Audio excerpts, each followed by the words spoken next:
Hello everyone, എല്ലാവർക്കും നമസ്കാരം. Tasty ട്രയൽസിന്റെ പുതിയൊരു വീഡിയോയിലേക്ക് ഏവർക്കും സ്വാഗതം. ഞാൻ ഇന്നിവിടെ വന്നിരിക്കുന്നത് കുട്ടികൾക്കും മുതിർന്നവർക്കും ഒക്കെ ഒരുപോലെ ഇഷ്ടമുള്ള മസാല ദോശയുടെ ഒരു റെസിപ്പിയുമായിട്ടാണ്. മസാല ദോശയിൽ എന്താണ് ഇത്ര പ്രത്യേകത എന്നൊക്കെ നിങ്ങൾ ചിന്തിക്കുന്നുണ്ടാവും. പക്ഷേ ഹോട്ടലിലും റെസ്റ്റോറൻറ്റിലും ഒക്കെ കിട്ടുന്ന മൊരിഞ്ഞ കടലാസ് പോലെയുള്ള ദോശ അത് നമുക്ക് വീട്ടിൽ തയ്യാറാക്കിയെടുക്കാൻ പറ്റും. അത് തയ്യാറാക്കിയെടുക്കുന്നത് എങ്ങനെയാണെന്നാണ് നമ്മൾ ഈ വീഡിയോയിലൂടെ പറയാൻ പോകുന്നത്. അപ്പോൾ മസാല ദോശ തയ്യാറാക്കുന്നതിന് ആവശ്യമായ സാധനങ്ങൾ എന്തൊക്കെയാണെന്ന് നമുക്ക് നോക്കാം. പച്ചരി 1 കപ്പ്, ഉഴുന്ന് 1/2 കപ്പ്, ഉലുവ 1 ടീസ്പൂൺ, കടലപ്പരിപ്പ് 1 ടേബിൾ സ്പൂൺ, ചോറ് 2 ടേബിൾ സ്പൂൺ, ഉരുളക്കിഴങ്ങ് 3 എണ്ണം, ഓയിൽ 2 ടേബിൾ സ്പൂൺ, കടുക് 1 ടീസ്പൂൺ, സവോള 1 എണ്ണം, വറ്റൽമുളക് 2 എണ്ണം, കറിവേപ്പില 1 തണ്ട്, ഇഞ്ചി 1 കഷ്ണം, വെളുത്തുള്ളി 3 എണ്ണം, പച്ചമുളക് 3 എണ്ണം, മഞ്ഞൾപ്പൊടി 1/4 ടീസ്പൂൺ, മുളക് പൊടി 1/4 ടീസ്പൂൺ, ഗരം മസാല 1/2 ടീസ്പൂൺ, മല്ലിയില 1 പിടി. ഇനി മസാല ദോശ തയ്യാറാക്കുന്നത് എങ്ങനെയെന്ന് നമുക്ക് നോക്കാം. അതിനാദ്യമായി നമ്മൾ ബാറ്റർ തയ്യാറാക്കേണ്ടതുണ്ട്. അതിനായിട്ട് 1 കപ്പ് അളവിൽ നല്ല പച്ചരി എടുത്ത് 3-4 തവണ നന്നായിട്ട് കഴുകി കുതിർന്ന് കിട്ടാൻ വേണ്ടി വെള്ളം ഒഴിച്ച് വെക്കണം. ഇനി നമുക്ക് അതുപോലെ തന്നെ 1/2 കപ്പ് അളവിൽ ഉഴുന്നും 1 ടീസ്പൂൺ അളവിൽ ഉലുവയും 1 ടേബിൾ സ്പൂൺ അളവിൽ കടലപ്പരിപ്പും ഒന്നിച്ച് ഒരു പാത്രത്തിലിട്ട് നന്നായിട്ട് കഴുകിയതിന് ശേഷം മുകളിൽ വെള്ളം നിൽക്കത്തക്ക രീതിയിൽ വെള്ളം ഒഴിച്ച് കുതിർക്കാൻ വെക്കണം.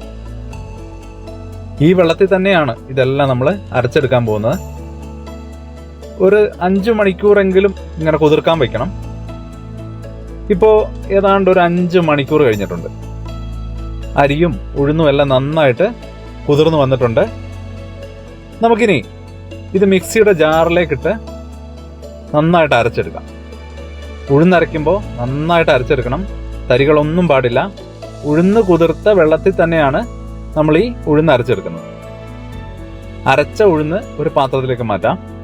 ഇനി അതേ ജാറിലേക്ക് തന്നെ അരിയും സെപ്പറേറ്റ് ആയിട്ടിട്ട് അരച്ചെടുക്കാം. അരി അരയ്ക്കുമ്പോൾ അതിലേക്ക് 2 ടേബിൾ സ്പൂൺ അളവിൽ ചോറ് കൂടി ചേർത്ത് വേണം അരച്ചെടുക്കാൻ. ഇനി ഇതും നേരത്തെ അരച്ച മാവിലേക്ക് ചേർത്തുകൊണ്ട് നന്നായിട്ട് മിക്സ് ചെയ്തെടുക്കാം. ഇനി നമുക്കിത് അടച്ച് ഒരു 7-8 മണിക്കൂർ റെസ്റ്റ് ചെയ്യാൻ വെക്കണം. ഇപ്പൊ ഏതാണ്ട് ഒരു 7-8 മണിക്കൂർ കഴിഞ്ഞിട്ടുണ്ട്. മാവൊക്കെ നന്നായിട്ട് പതഞ്ഞ് പൊങ്ങി വന്നിട്ടുണ്ട്. ഇനി നമുക്ക് ഇതിലേക്ക് ആവശ്യമായ ഉപ്പ് കൂടി ചേർത്ത് മിക്സ് ചെയ്തെടുക്കാം. അപ്പോൾ ബാറ്റർ റെഡി ആയിട്ടുണ്ട്. ഇനിയിപ്പോൾ ബാറ്റർ ഇവിടെ ഇരിക്കട്ടെ.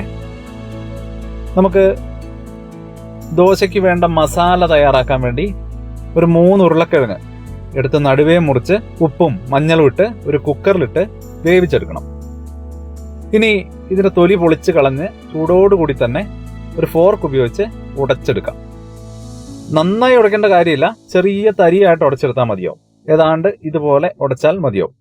ഇനി നമുക്കൊരു പാത്രം അടുപ്പത്ത് വെച്ച് അതിലേക്ക് 1 ടേബിൾ സ്പൂൺ ഓയിൽ ഒഴിച്ചു കൊടുക്കാം. എണ്ണ ചൂടായി കഴിയുമ്പോൾ അതിലേക്ക് 1 ടീസ്പൂൺ അളവിൽ കടുക് ഇട്ട് കൊടുക്കാം. ഇനി ഇതിലേക്ക് കുറച്ച് ഉഴുന്ന് കൂടി ചേർത്ത് കൊടുക്കാം.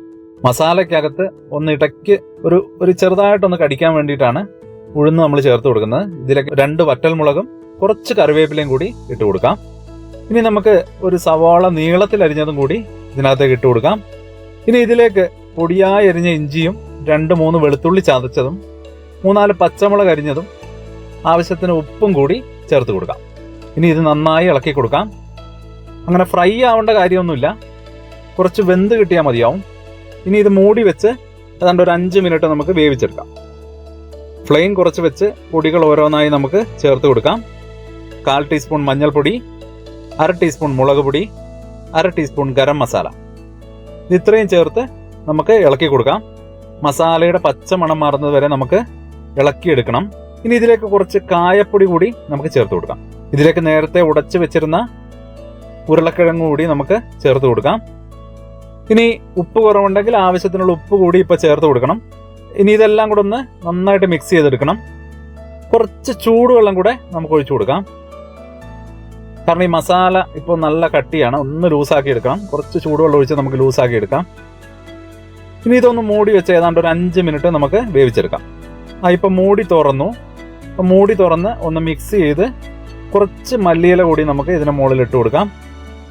ഇനിയിപ്പോൾ ഇത് അടച്ച് സ്റ്റവിൽ നിന്ന് ഇറക്കി വെക്കാം. അപ്പോൾ ഒരു ദോശക്കല്ല് അടുപ്പത്ത് വെച്ച് ചൂടായി കഴിഞ്ഞാലുടൻ അതിലേക്ക് കുറച്ച് വെള്ളം തളിക്കുക. മീഡിയം ചൂടിലാക്കിയതിന് ശേഷം അതിലേക്ക് ഓയിൽ തടവി മാവ് ഒഴിച്ചു കൊടുക്കാം. നന്നായി കനം കുറച്ച് നമുക്ക് പരത്തിയെടുക്കണം. ഇനി ഇത് 2-3 മിനിറ്റ് മൂടി വെച്ച് കുക്ക് ചെയ്യാം. മൂടി തുറന്ന് നോക്കുമ്പോൾ നമുക്ക് കാണാം ഇപ്പം മുകൾ വശം നന്നായിട്ട് ഡ്രൈ ആയിട്ടുണ്ട്. ഇനി ഇതിലേക്ക് 1 ടീസ്പൂൺ നെയ്യ് കൂടി മുകളിലിങ്ങനെ തടവി കൊടുക്കണം. ഇതെല്ലാം നമ്മൾ ലോ ഫ്ലെയിമിൽ വേണം ചെയ്തെടുക്കാൻ വേണ്ടി, അല്ലെങ്കിൽ നമ്മുടെ ദോശ കരിഞ്ഞു പോകാൻ സാധ്യതയുണ്ട്. ഇനി നമ്മൾ നേരത്തെ ഉണ്ടാക്കി വെച്ച മസാല ഇതിൻ്റെ മുകളിലേക്ക് നമുക്ക് കുറേശ്ശെ വെച്ച് കൊടുക്കാം. ഇങ്ങനെ നീളത്തിൽ വേണം വെച്ച് കൊടുക്കാൻ. ഇനി ദോശ സൈഡിൽ നിന്ന് ഇങ്ങനെ കല്ലിൽ നിന്ന് ഇളക്കി ഇങ്ങനെ റോള് ചെയ്തെടുക്കണം. ഇതെങ്ങനെ റോള് ചെയ്ത് എടുക്കണം. അപ്പോൾ അങ്ങനെ നമ്മുടെ അടിപൊളി മസാല ദോശ റെഡി ആയിട്ടുണ്ട്. അപ്പോൾ നിങ്ങളും ഇതുപോലൊന്ന് ട്രൈ ചെയ്ത് നോക്കുക. അടിപൊളി മസാല, നമ്മുടെ റെസ്റ്റോറൻറ്റിലൊക്കെ കിട്ടുന്ന അതുപോലെയുള്ള സൂപ്പർ മസാല റെഡി ആയിട്ടുണ്ട്. അപ്പോൾ വീഡിയോ ഇഷ്ടമായെങ്കിൽ ലൈക്ക് ചെയ്യാനും ഷെയർ ചെയ്യാനും ചാനൽ സബ്സ്ക്രൈബ് ചെയ്യാനും അതുപോലെ നമ്മളെ ഫോളോ ചെയ്യാനും മറക്കല്ലേ. പുതിയൊരു വീഡിയോ ആയിട്ട് ഉടനെ വരാം. ബൈ.